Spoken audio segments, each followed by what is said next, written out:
of having mental illness. I'm sick of it. I can't hide my feelings as easy as everybody else can. I get so mad. Even if it is something little, I get mad. But I don't understand why my kid's dad cannot understand why he make me so upset. I've been in this house for a year. I've been in this house for a year with no amenities. We got a stove either December or January. Well, we got the stove probably around tax time, so maybe April. So we got the stove in April. We just literally got a refrigerator in like 2-3 weeks ago. We don't have a tub. We don't have running water. We have a toilet, but the toilet got messed up. And we have a little commode that we can use. But that makes me feel homeless when we don't have these things. We sleeping in our kids' bunk beds. We don't have our own bed. He does not realize that with mental illness, everything can't be so slow moving. He the one decided to get this house. He the one that let me give him my apartment, making me feel secure like we gonna have a place to stay. But in reality, we don't have nothing. We got a house, that's all. It's about to be cold again.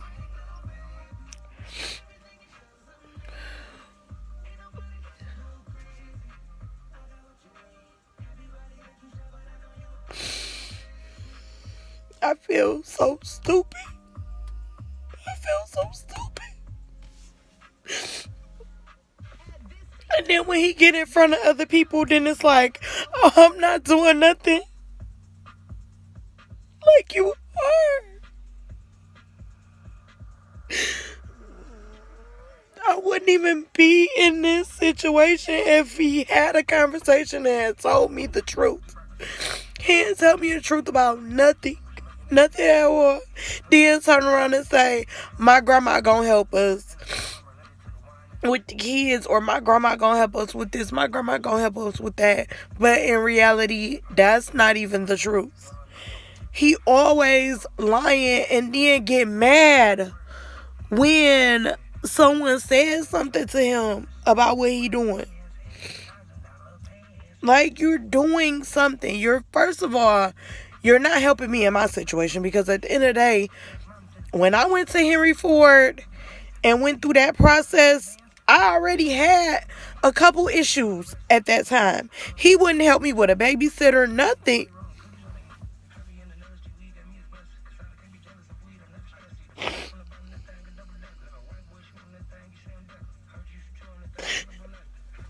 He didn't help me with no babysitter at that time. Then I go for the follow-up so that I could do the urine test and the nicotine test. Urine came back fine, but I had nicotine in my system. I don't smoke cigarettes. He does. So I lose that job opportunity. Before that, he left me at my apartment with no lights or anything, but he was at my house eating food, all that. Left me at my apartment with no lights. He left me with all 3 kids, so I had Aiden, Aries, and Arian. And my car was messed up. And I was receiving cash assistance at the time. And I shouldn't even, when you have kids by somebody, you shouldn't even have to go to the government for help. You should be able to go to that person and say, can you help me? Can you help me find a sitter? Whatever, like, I shouldn't even have to ask. All this stuff he want me to ask. I shouldn't have to ask.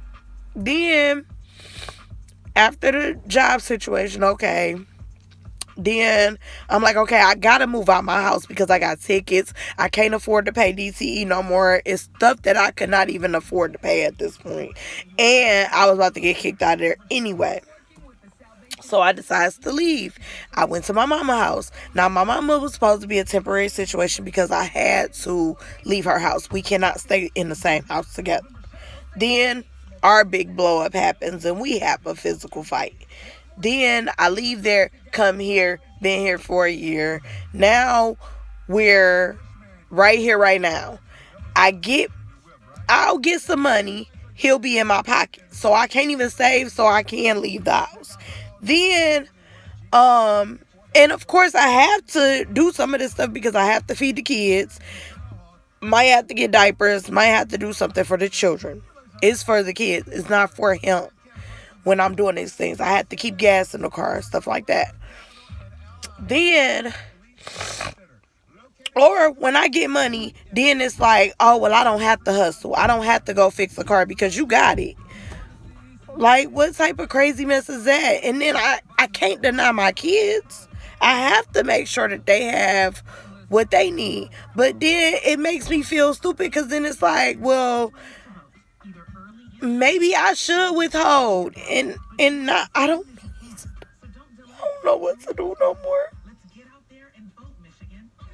But I'm getting sick of having the same conversation every freaking day. And then he's saying he don't want to be around me. It's me that don't care to be around him, but I have nowhere to go and nobody. I don't have nobody to stay with. I don't have nothing. If I go in my car, I have no money, no nothing. So that means I have to sit in the parking lot and just sit because I don't have nothing. Even though I'm ready to do that, I want to do that. I've been calling shelters. Like, I'm ready to go. And I'm sick of this. I'm sick of crying. I'm sick of being sad. I'm sick of it all. I'm sick of him. I'm sick of it all.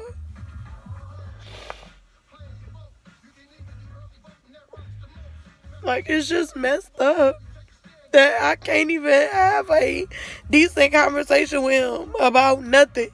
Then he haven't been putting Aries on his stuff, so we gonna mess around and have CPS in our life again. And I already told him I'm not gonna be involved with that process. So that means that he may lose his kids altogether because he has no custody over them. No, nothing. He not on the birth certificate, nothing. My ex-husband is on the birth certificate, so that's who get the kids. And if he don't want the kids, then the kids go to the state. I love my kids to death, but I cannot have them and try to do what I'm trying to do. Like, I'm trying to freaking make some money for us, but he don't see what I'm trying to do. And then I'm supposed to see what he trying to do. Like, why? At the end of the day, he not the one that has to deal with yeast infections and freaking bacterial infections and just disgusting things from not being able to get in the shower. You cannot just wipe up with wipes all the time. You cannot just wash up with your towel and not wash it. We don't have a washer and a dryer. I'm used to certain standards. He used to being around roaches and rats. So, of course, that's how he lived. He used to this stuff. I'm not used to living around roaches and rats and having to get a cat. Like, the cat is mandatory. I just don't understand. I'm so lost. At 30 years old, I still don't know what to do. Like, people can advise all day and they can keep saying pray. Regardless, if you don't pray without work, it's hopeless. And if you got somebody standing in the middle of you and your goals, it's even more of I feel like I'm moving mountains. That's what I feel like. And now I back myself into a corner by continuously going down this road with Darius. Should not have. I regret it so much. I regret everything. And I didn't used to regret things, but I do. And then now I didn't get the mental illness until I had his kids. I didn't have to go to a mental hospital, nothing. I was good prior to the boyfriend situation. I was good. But I put myself in this situation.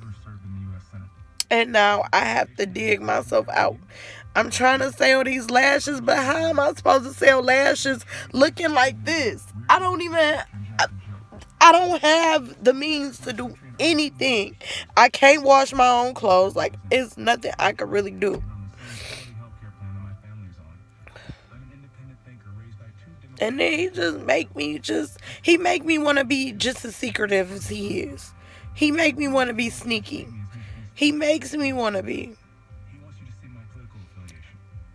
Because he obviously don't care about me. So why do I keep on? Why do I keep trying to be nice? Why do I keep allowing him to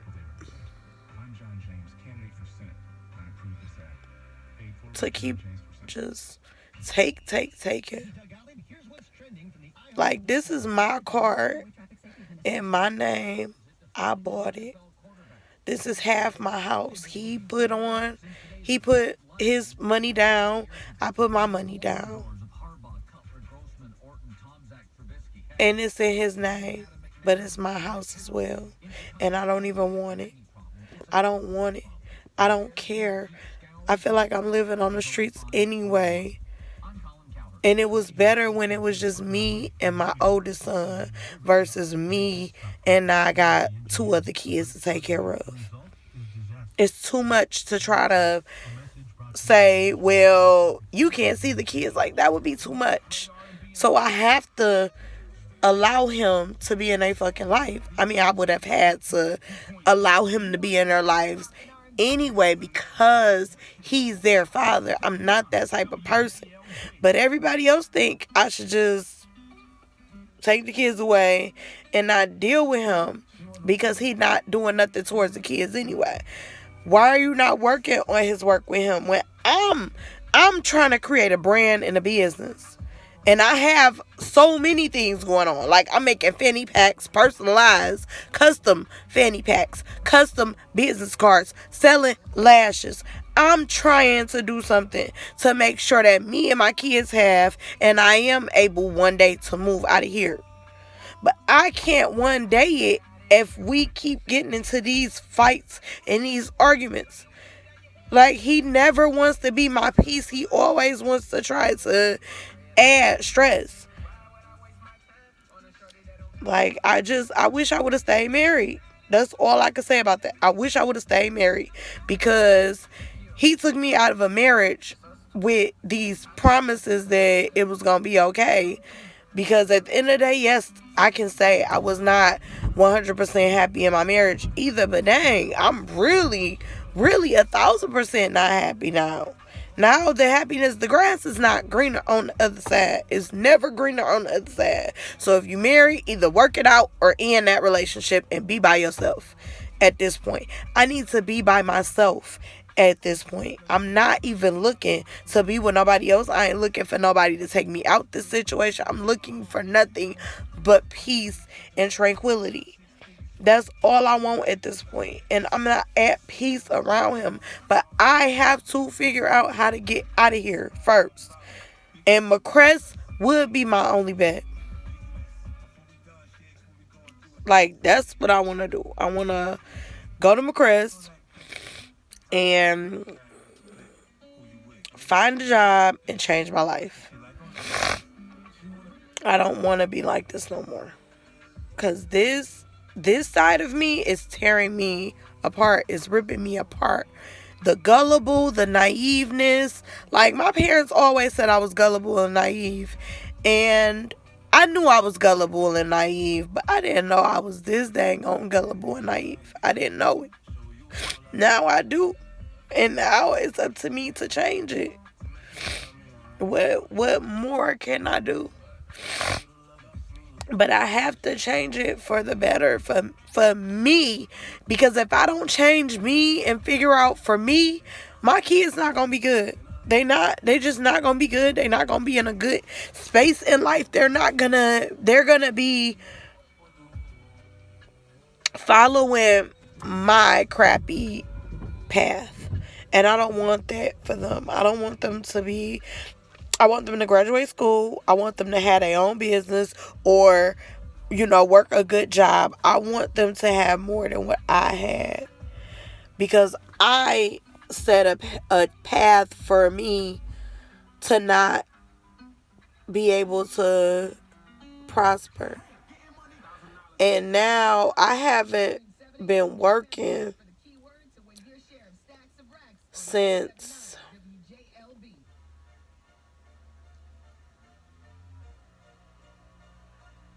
it's been a while. It's been a while. Like, I haven't worked in a long while. A long, long while. And I just gotta get back on my feet. I gotta figure out how to get out of this slump because I'm sick of taking medication. I'm sick of wanting to go to the mental hospital. I'm sick and tired.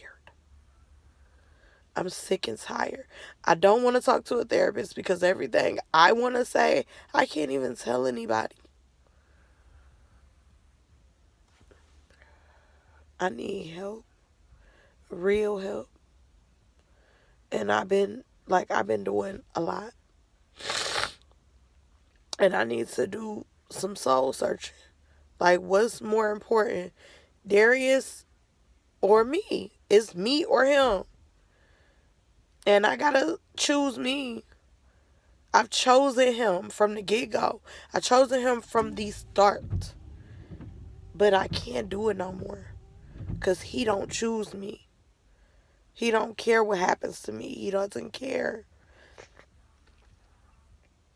He only care when he got to go to work when I'm having my breakdowns. But now he don't even have to work. So at this point, he's not working. I'm not working. I want to. Like, I want to at least work so I can get my business together, move, all of that. And then I asked him, like, can we go do this? Can we go do that? Like, I'm trying to be proactive. But sometimes I need him to go with me. Because first of all, if this van break down, run out of gas, anything, at least he right there. He ain't got nothing else to do but to be there for me. And he don't want to be. So now it's like, what do I do? Because I don't have anybody else to call. I don't have anybody. And I don't want to depend on other people. I didn't want to depend on Darius. Darius wanted me to be dependent on him, but I didn't want to. But okay, I'm going to try to stop venting because this video can go from 20 minutes to an hour. Because there's so much I have to say. But I'm going to stop it right here. Thank you for listening to me vent. Bye.